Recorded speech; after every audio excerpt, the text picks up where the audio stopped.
First off, I want to welcome all of our family, friends, and neighbors here today. I have to be very honest with you. This isn't going to be that difficult because Dad pulled each one of us out individually and told us what he wanted to happen here today.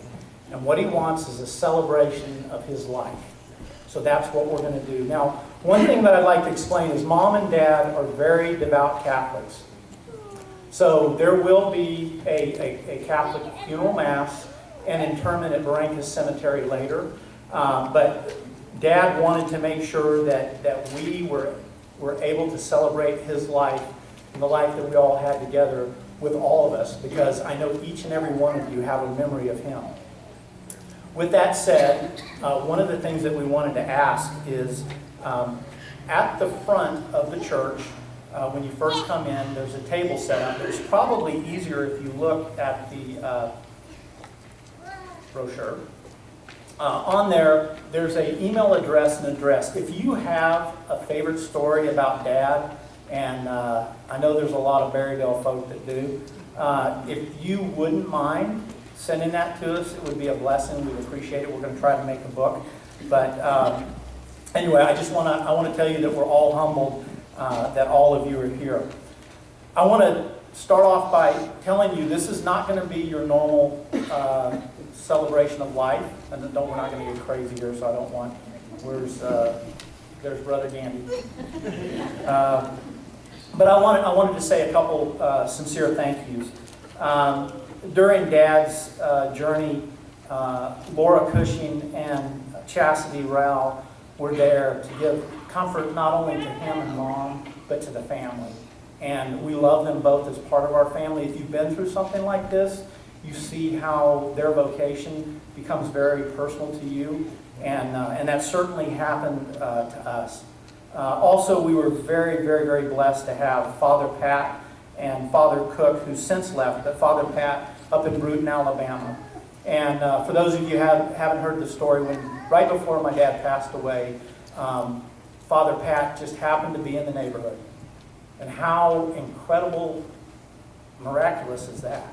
And he came to the house, he was there when Dad passed, and he comforted us, and he comforted my mom. And since that time, he's been back, and it's just been incredible. I also want to point out, if you were able to, and when you came in, you heard the music that was playing. And that was Dad's cousin, Daryl Dixon. When Dad was at his final stages, we were trying to give him comfort music. And Mom said, can you see if you can get Daryl Dixon's gospel songs? So I called Alan, he went by Mertz, and he brought the CDs to us. And Dad was peaceful when he heard that, so we thought it would be very appropriate that we play that here today. A big thank you to Dr. Lance Rainey. You will not know what you mean to this family. I know it's your profession. I know it's the oath that you take. But the comfort that he gave to Mom and Dad and to all of us. I know Beth Ann and Madison especially have a very close relationship with the Raineys. But it's incredible. And again, I know it's your job, but bless you and thank you for taking care of our family. We mean it so much. And then lastly, Pastor Robert Gandy. So Mom and Dad being Catholic, Dad, I told you, he set out what he wanted us to do. And he came over came over here with John David, who's very active in the church. And they had a conversation with Pastor Gandy. And, I wasn't sure. It's not your church, but we should all know how this man is. I mean, he's just a true Christian and a great, great man. And he said, absolutely. And that is, that again is something that we will always remember, and we thank you very, very much for it.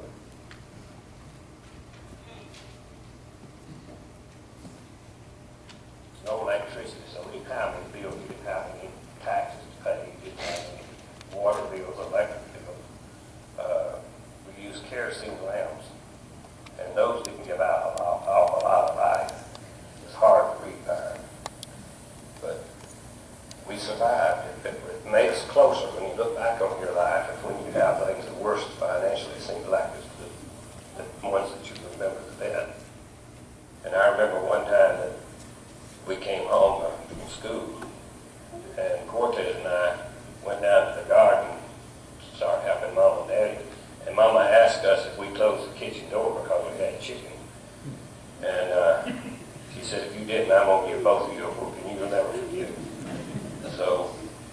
started to go check it, and I got to thinking, well, if I get my whipping now, she probably won't be as bad because she's not for sure. So I said, I'll just go ahead and take my whipping now. She made it just as bad as if I had that. So we went to the house and come to find out, I hadn't left the door open, the chickens weren't in there. So I told Mama that she owed me one, that I got to wait for that. But Daddy had the best cotton crop that year that I think I can ever remember having. He always wanted to get 1 bale per acre, and I think he had it that year. But that was the year the big storm came. I mean, it rained, a hurricane. It rained for 5 or 6 days. All those ponds overflowed. We catch fish out by the highway where the ponds had overflowed and it was draining down there. We'd get in a little narrow part of it and throw the fish out on the bank. But the night it got so bad, Daddy was afraid of the old house we lived in. So our neighbor lived down the road about 1/4 mile. And he decided it would be best if we went down there. So we went out to the barn and got the rope off of his harness or his mules. And he tied it around himself and around Mama and all of us children, and Darrell was on the very end of it. And we walked from there up to our neighbor's house. And I don't know, I'm sure the wind was blowing 70 miles an hour or so. But I remember part of the time my feet weren't even touching the ground. But later on I thought about it, and that was a smart way of doing it because he wanted to make sure that none of us got separated on the way up. But we went up there. The house, both houses survived the weather. Daddy was always afraid of bad weather. Dave Darrell was coming down the lane, and he had caught a couple of little skunks, and they were babies. And we were there at the house, and he came walking up. We saw him. My mother said, "You better get rid of those things, so they're going to stink you up." And he said, "No, Mama, said, these aren't big enough." About that time, one of Daddy's old hound dogs ran up there, and both of them let go at the same time. Talking about them sickening odor, made us all sick. You couldn't wash it out off of them. Couldn't get it out of your clothes. But he found out it didn't have to be big to make it stink. It's when they opened the cafeteria at Fight Out School. It was, I can remember very well. Mama was one of the first women that cooked down there.